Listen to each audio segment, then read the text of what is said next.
Across Canada, airports are in chaos. Air Canada, the country's largest airline, is almost entirely grounded, stranding hundreds of thousands of travelers at the height of the summer rush. This isn't weather-related or a technical failure.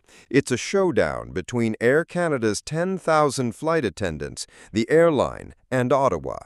The result? A paralyzed national carrier and a high-stakes fight over workers' rights. The walkout began at 12:59 a.m. on Saturday, August 16, 2025, after months of fruitless talks. It's the first strike by Air Canada flight attendants in 40 years. With crews off the job, the airline canceled roughly 700 daily flights, disrupting about 130,000 passengers every single day. Why did it come to this? The Canadian Union of Public Employees, or CUPE, says raises on offer lag far behind inflation. They also point to what they see as a gender gap. The largely female flight attendant workforce, they say, was offered far less than the 26% pay bump pilots, mostly men, received last year. Flight attendants aren't paid until the aircraft pushes back from the gate. That means no pay for pre-flight safety checks, boarding, or deplaning. Tasks that CUPE says add up to about 35 unpaid hours per member every month. If you're in uniform doing safety-critical work, the union argues, the clock should be running. Air Canada disputes the union's numbers, saying its offer would raise total compensation by 38% over 4 years. CUPE calls that figure misleading, claiming the real increase is closer to half. With flights grounded and public frustration mounting, the federal government moved in fast. Less than 12 hours into the strike, Jobs Minister Patty Hajdu invoked Section 107 of the Canada Labour Code, a rarely used provision that lets Ottawa step into a labor dispute to maintain or secure industrial peace.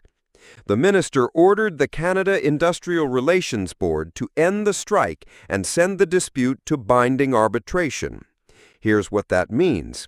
Instead of negotiation, both sides present their cases to an independent arbitrator who then imposes a final contract. The board complied, telling flight attendants to be back on the job by 2 p.m. Sunday, August 17th. Then, something extraordinary happened. CUPE said no. Picket lines stayed up at major airports. In a dramatic press conference, CUPE National President Mark Hancock ripped up a copy of the back-to-work order, declaring, "Our members are not going back to work." Defying a federal labor order is exceptionally rare and carries heavy risks, steep fines for the union, and possible termination for individual employees. CUPE calls the government's move blatantly unconstitutional and has already filed a legal challenge in federal court. It also alleges a conflict of interest, noting that the chair of the Industrial Relations Board once served as legal counsel for Air Canada. The fallout was immediate. Air Canada scrapped plans to resume service and withdrew its financial forecasts for the year. Passengers were advised to stay home unless they could find seats on other carriers, no easy task in mid-August.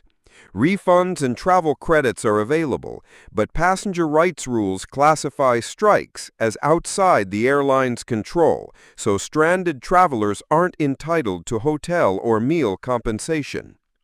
Not every Air Canada flight is affected. Regional partners Jazz and Paul, operating under the Air Canada Express banner, continue to fly. Their employees are covered by separate agreements, but they represent only a fraction of the carrier's normal schedule. The dispute has now morphed into a national labor flashpoint. The Canadian Labour Congress and other unions say Ottawa's intervention is an unconstitutional attack on collective bargaining. Meanwhile, the government faces a direct challenge to its authority, and the courts will have to weigh whether Section 107 can override the right to strike. What happens next? Ottawa can ask a judge to enforce the back-to-work order. If the court agrees, CUPE could face heavy fines and individual attendants could risk their jobs. With voters and vacationers fuming, the government may push harder for a negotiated settlement to avoid a summer of travel misery.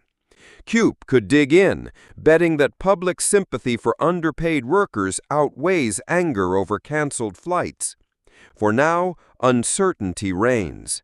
A union is openly defying a federal order. A flagship airline is crippled, and travelers are stuck in limbo. The next move, whether from a court, a cabinet minister, or a picket line, will determine not just the fate of Air Canada's summer schedule, but the future balance of power between labor and government in Canada. Stay tuned.